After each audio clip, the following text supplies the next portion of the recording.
Parak Lamed Tet, 39th chapter of the book of Yechezkel is a continuation of the idea of Gog, Magog, or Gog, the prince of Magog. So continuing, V'atav ben Adam hinaveh al Gog. So now again, O mortal, prophesy about Gog. V'amarta ko amar Adonai Elohim inni elecha Gog nasi rosh Meshech v'Tuval. And say to him, I'm going to deal with you, Gog, chief prince of Meshach and Tuval. And again, remember, these are names from early on in Bereshit, Magog, Meshach, Tuval, all the way back to the days of Noah, around that time. V'shovavticha, v'shisheticha, v'ha'aliticha mi'arketei tzafon v'avyoticha al harei Yisrael. I will turn you around and drive you and take you from the far north and lead you toward the mountains of Israel. It's almost like they don't have a choice in their attack on Israel. V'keti kashtecha miyad smolecha v'chitzecha miyad yamincha apil. I will strike your bow from your left hand and loosen the arrows from your right hands. Al harei Yisrael tipol. And you will fall on the mountains of Israel. Right? They're coming down to do battle. If remember, they're going to attack the unwalled cities, the easy prey. But it's not going to work. There's going to be terrible destruction, we're told in the last chapter, and therefore you will fall on the mountains of Israel. Ata v'chol agapecha v'yamim asher itach le'eit tzipor kol kanav v'chayet hasaden etaticha la'ochla. You and all of your battalions and all of your allies, you will be food for the vultures and all the different beasts of the field. You will, Lord God says, V'shilachti eish b'Magog, and now not only will I destroy your army Gog, but now I'm going to send a fire against Magog. Uv'yoshvei hayim lavatach v'yadu ki ani Adonai, as well as those who are securely in the coastlands, whether it means the islands or the coast. People think that they're secure. Right? It seems that Jerusalem, that Israel was unsecure, I shouldn't say insecure, they might have been insecure as well, unsecure without proper defenses, without walled cities, etc., something sadly that we know about, unfortunately, all too well right now.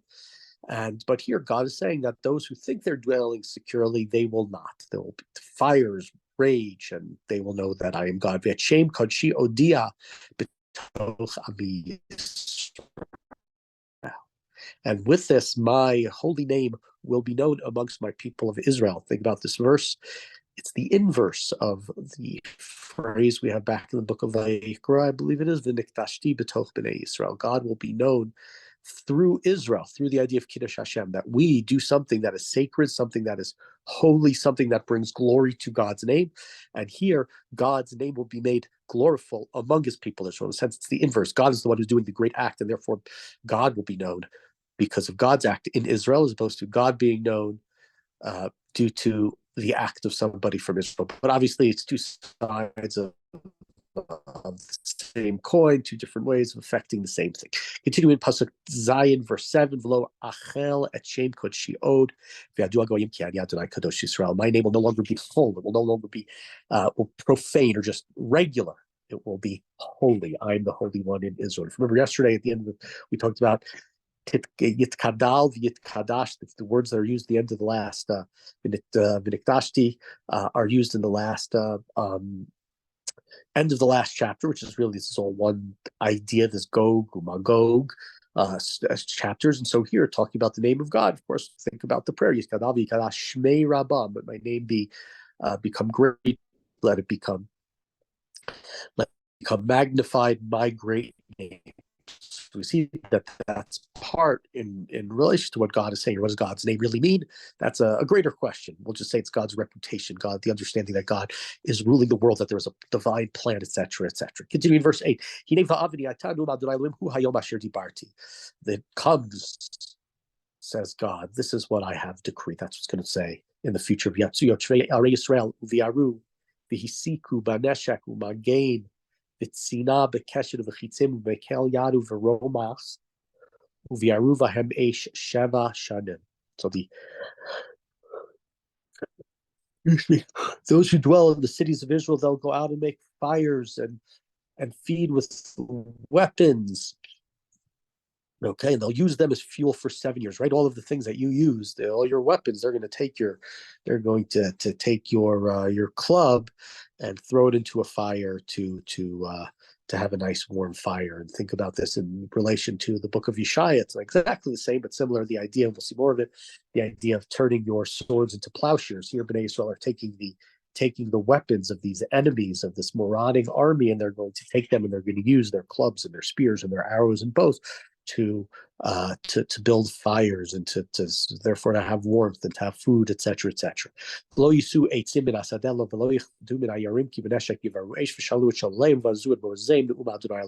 won't have to go into the woods to gather firewood. They won't have to chop down any trees, any forests, because they'll have all of these items that were used for destruction, that were going to be used for destruction, for killing, are now going to be used to enhance life and to allow to provide life, to provide warmth, again, to provide fires, etc., so that people can cook food, people can be warm in the winter. We're in verse 11. Etain lagog makom sham kever b'Yisrael gay ha'ovrim kidmat hayam v'chosemeti et ha'ovrim v'kavru sham gog v'kol amona v'karu gay hamon Gog. So that day I will assign to Gog a burial site, which is pretty nice. Gog is right. We've said that he and his people are going to be, they're going to be food for the carrions, for the vultures, for the beasts of the field, but they will be buried in the valley of travelers east of the sea, and it will be a path for where people go by. It will be called the Valley of Gog's Multitude. So, right, it's why is it there? Well, it's a path where people go by. It's on the road. People are going to see. It's a reminder to everybody. With the Kuvru Beit Yisrael Laman Taheret Haaretz Shiva Chadoshim. The house of Israel spent 7 months burying them in order to purify the land. Kavru Kol Haaretz V'Haya Lahem L'Shem Yom Hi Kavdi Nu'um Adonai Elohim. And all the people of the land shall bury them. And this is the day that my glory will be manifest. V'Anshei Tamid Yavdilu. Ovrim ba'aretz mikavrim et ha'ovrim et ha'notarim al pnei haaretz l'tahara miksei shiva chadashim yachkoru. And there will be different members, different people who are there to bury any invaders. Right, people are going to be given. I don't know if it's Torah, I don't know if it's it's a job. Who knows exactly what it is, but there will be people there to find any more of the dead bodies and to bury them. That will go on again for 7 months.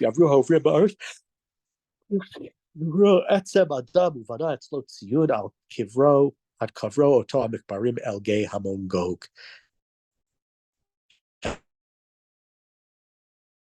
And those who go around and looking to mark because of presumably the idea of tum'ah, the idea of a cemetery of bones, the giving off, impacting, transferring ritual impurity, so they have to have a marker so we would know who can and can't go there and when to not go there.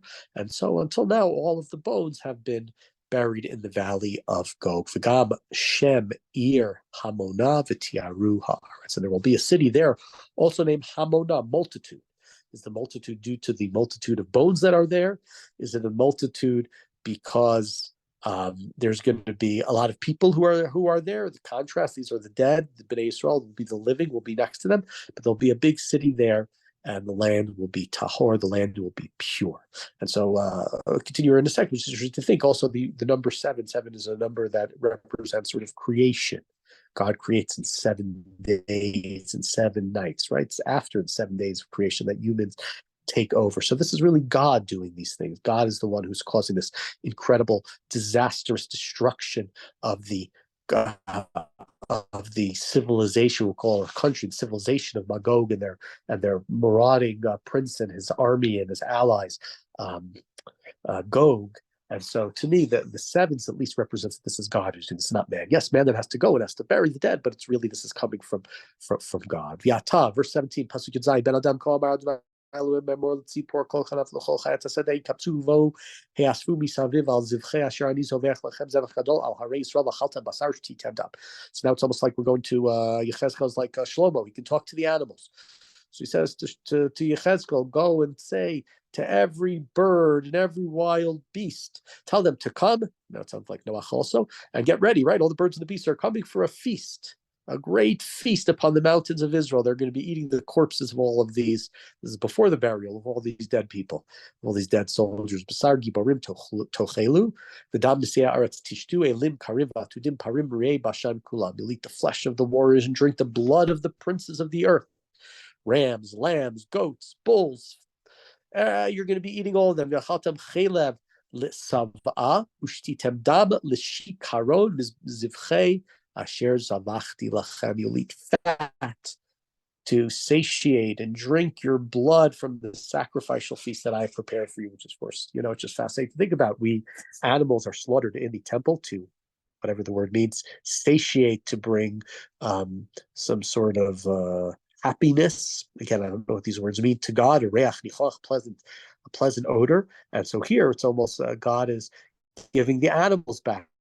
God has now made a sacrifice of humans, of evil humans, back to the animals that they will be able to eat, and they will be able to partake in the blood.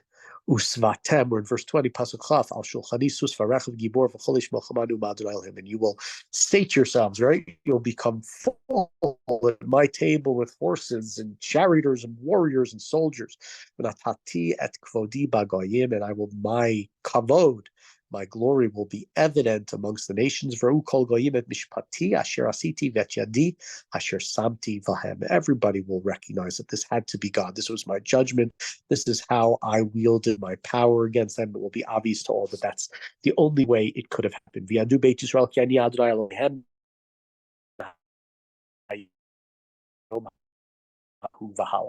And B'nai ago. Pharaoh was the one all the way back again to the beginning. I don't know who this God is that you speak about, Moshe and Aaron, as I've repeated many times in this book, but B'nai Yisrael at times, Beit Yisrael has forgotten about God, and here God says after this incredible victory, they will once again know. V'yadu hagoyim, in verse 23, Pasuk Chaf Gimel, Ki ba'avonam galu Beit Yisrael, al asher malu bivas, va'astir panai mehem, that name biad sarem v'yiplu v'cheref kulam. And the nations will know that why was Israel exiled? It was because of their sins against me. And so I hid my face. Going back to the book of Devarim, mostly we talk about going back to Vayikra. Anochi astir astar panai mehem. God says in the book of Devarim that God will hide his face from Bnei Yisrael when they sin. God hid his face. But the hiding of the face has now been transformed in this future prophecies because the enemies have been destroyed and Bnei Yisrael living securely in their lands. Ketumatam uchepishehem asiti otam va'astir panai mehem. When I hid my face from them, I dealt with them according to their tumah, according to their impurity, according to their transgressions, their errors, their sins. That's why Bnei Yisrael suffered. But now they don't anymore. Lachain, we're in verse 25. Ashiv et shvut Yaakov v'richamti kol Beit Yisrael v'kinati l'shem kodshi. But God says, I will now bring back, I will restore Yaakov and all of the house of Israel. I will do it with love. I will do it with zealousness for my holy name. And I always write this chapter a couple times, the phrase Beit Yisrael and Yaakov. Yaakov is the one who built the Beit Yisrael. He doesn't necessarily himself build the nation of Israel. It's eventually named after him when his name is changed to Israel. But the Bayit, the Beit, the family, the house, that was Yaakov who really established that with his children. He establishes a large family, a clan, we might put it as such, as opposed to Avram and Yitzchak, as we talked about in past chapters. V'nasu et klimatam et kol ba'alam asher ma'aluvi b'shivtam al amatam lavetach v'ein masarid. They will bear their shame and all of the errors that they've committed against me when they dwell in their land secure and untroubled. Right? They'll understand that what they did wrong. And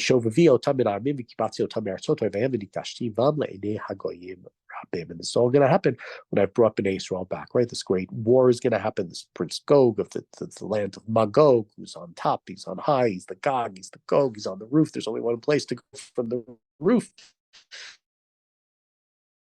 And it's not down the back staircase, right? But you will go down and with everybody of the glory of God. They'll know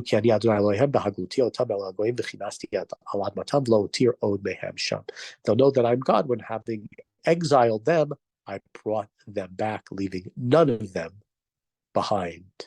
And here, a very important phrase to end it: I will never hide my face from them again. Because I will pour out my spirit upon the house of Israel. they will see my spirit. And that's something that certainly we hope for in the days future. We've had too much in the history of the Jewish people where it seems that God has hidden his face. And thus we ask God to stop hiding his face from us and to show us the beautiful protection that is stated will happen in the many covenants that we have.